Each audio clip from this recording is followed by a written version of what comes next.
ہمارے دل مطمئن ہو جائیں، ہمارے دل مطمئن ہو جائیں، دلوں کو سکون مل جائے۔ دیکھیے برکتی کھانا کھانے سے، حلال کھانا کھانے سے دلوں کو سکون ملتا ہے، نیکی کا جذبہ پروان چڑھتا ہے اور عبادت میں دل لگتا ہے۔ اور حرام کھانے سے انسان کے اندر گناہ کے جذبات آتے ہیں، عبادت کا ذوق بالکل ختم ہو جاتا ہے۔ آج کل نیکیوں کا جو جذبہ نہیں ہے اور عبادتوں کی طرف میلان اور جھکاؤ نہیں ہے نا، اس کی مین وجہ یہ ہے کہ آج لقمہ ہمارا حرام کا ہو گیا ہے، اس وجہ سے نیکی کرنے کی طرف دل آتا ہی نہیں ہے۔ تو دوسری بات انہوں نے یہ کہی، وَعَلَّمْتُكَ الْكِتَابَ وَالْحِكْمَةَ وَالتَّوْرَاةَ وَالْإِنْجِيلَ وَإِذْ تَخْلُقُ مِنَ الطِّينِ كَهَيْئَةِ الطَّيْرِ بِإِذْنِي فَتَنفُخُ فِيهَا فَتَكُونُ طَيْرًا بِإِذْنِي وَتُبْرِئُ الْأَكْمَهَ وَالْأَبْرَصَ بِإِذْنِي وَإِذْ تُخْرِجُ الْمَوْتَى بِإِذْنِي وَإِذْ كَفَفْتُ بَنِي إِسْرَائِيلَ عَنكَ إِذْ جِئْتَهُم بِالْبَيِّنَاتِ فَقَالَ الَّذِينَ كَفَرُوا مِنْهُمْ إِنْ هَذَا إِلَّا سِحْرٌ مُبِينٌ۔ آج کے درس کا آغاز اب اللہ کے فضل و کرم سے سورۃ المائدہ کی آیت نمبر 110 سے کر رہے ہیں۔ جو آیتیں ابھی تلاوت کی ہے ان میں اللہ تعالیٰ نے حضرت عیسیٰ علیہ السلام کا ذکر کیا ہے۔ حضرت عیسیٰ علیہ السلام پر اللہ تعالیٰ کے 4 احسان اور پھر 4 معجزے اور پھر اس کے بعد 3 اور اللہ کی مہربانیاں ہوئی، ان کا ذکر ان آیتوں میں آج ہم پڑھنے کی کوشش کریں گے۔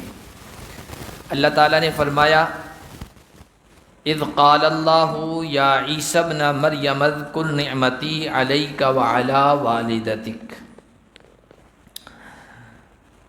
جب اللہ تعالیٰ حضرت عیسیٰ سے کہیں گے، اے عیسیٰ مریم کے بیٹے، یاد کر تجھ پر اور تیری والدہ پر میرے احسانات کو۔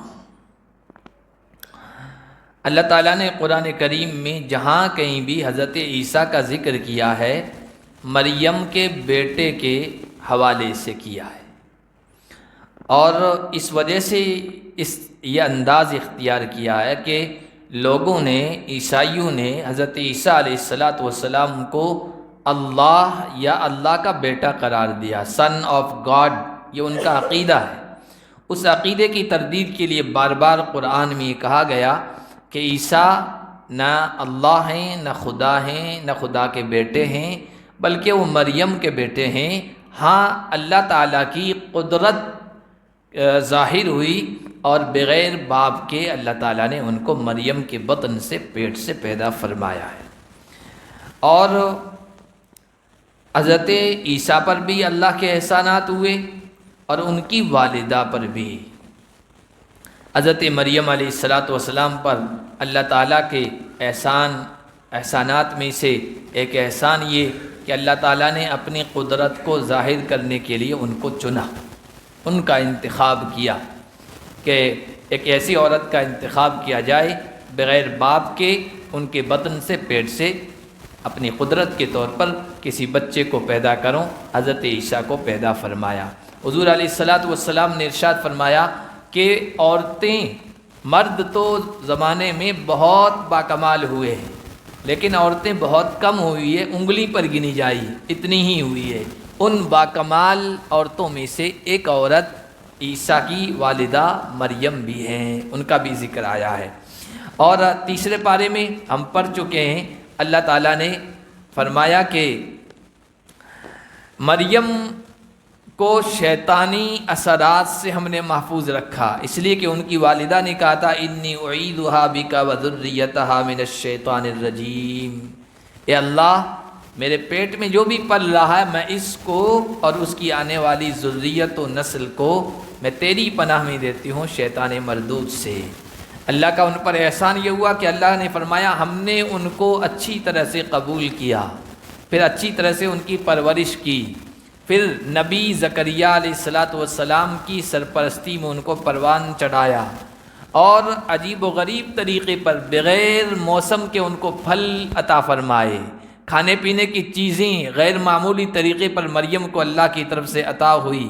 یہ سب حضرت مریم پر اللہ کے احسانات تھے، اور حضرت مریم کے بیٹے حضرت عیسیٰ پر جو احسانات جن کو یاد کرنے کا اللہ تعالیٰ کہیں گے وہ یہ کہ اذ ایدتک بروح القدس، جب کہ میں نے تمہاری تائید کی روح القدس کے ذریعے سے۔